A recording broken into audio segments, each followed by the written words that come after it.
The first generation program, I think, has really enriched St. Mary's because a couple of years ago, we only had 2% of our students who were students of color. We don't even know how many first generation in all students we had, but it was a pretty low percentage. What's happening now is we've gone up in the percentage of students of color.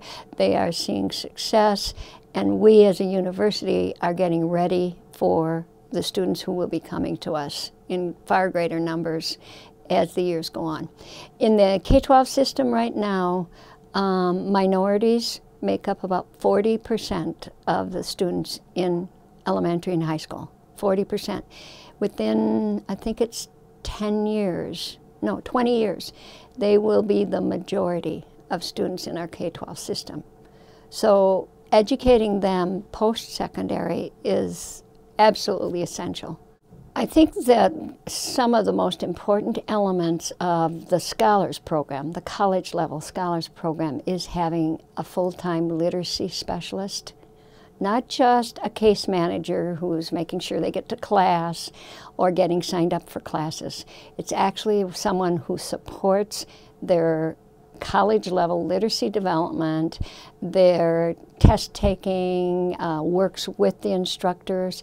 I think that is a very, very important part of creating a college-level first-generation initiative that's going to be successful anywhere, in any university.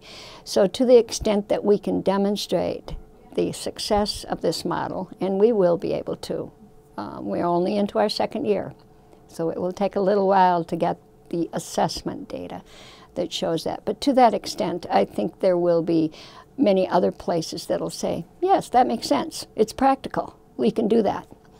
The preparation for college, countdown to college that we're doing, we did a backward design. We started with, what do these kids need to know as a freshman when they first show up?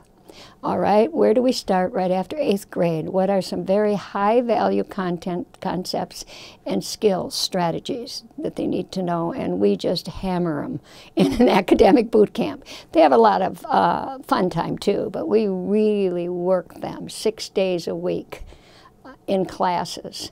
So we walk them through 4 summers of high-value content, a couple of very important strategies for success at college.